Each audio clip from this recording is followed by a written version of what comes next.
Hello, my name is Chris Hill. I'm an attorney in Portland, Oregon. I run the site portlandinjurylaw.com, and this video is one of a series. This one is about tort law basics, the basic things that you need to prove when you prove an injury case. And there are three elements to just about every injury case. Those are liability, causation, and damages. And I'm excluding things like workers' compensation and some various other statutory schemes here. This is your basic injury type case, which would cover things like automobile collisions and also injuries on premises. And starting with that first element, liability, basically the first thing you need to prove is that the bad guy, the defendant, is legally responsible for the injury. And that can come from common law sources. So in the case of an automobile accident, that's going to be the common law duties of lookout, speed, and control. It can also come from statutory sources. Again, taking the automobile accident, that's going to be things like traffic control devices, lane change signals, that sort of thing. If you run afoul of the motor vehicle statutes, that can be a basis for proving responsibility. Of course, that also goes the other way as well. Part of liability is comparative liability or comparative fault. And the basic idea there is if you have two people or more who are potentially responsible for an injury, the jury may end up splitting up the responsibility between the two or more of them. So you may have a 50-50 split, 70-30, whatever the number may be. The second of the three elements is causation.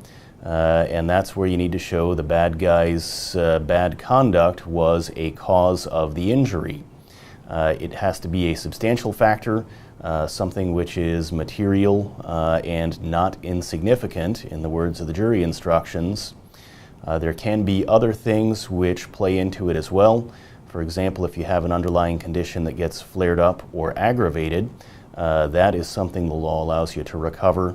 If you have a previous infirm condition which makes you more susceptible to injury, osteoporosis is the classic example of that, you can still recover for that. So for example, if you suffer a broken bone with osteoporosis when somebody else might not have, the law does still allow you to recover for that. The basic theory being the responsibility for that should rest with the wrongdoer rather than the person who has the medical condition. The third thing that you need to prove in order to prove an injury case is damages.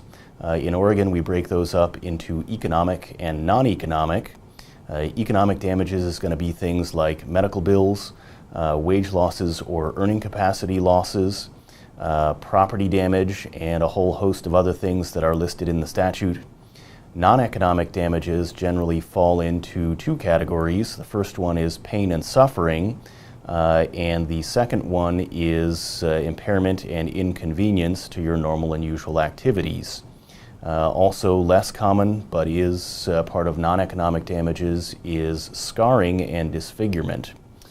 Non-economic damages, by definition, are difficult to put a dollar figure on, and they are not the easiest thing to explain and not the easiest thing for jurors to decide upon, but they are nevertheless part of reasonable compensation when you have an injury case. So that concludes this first video dealing with tort law basics and the three things that you need to prove in order to prove an injury case: liability, causation, and damages.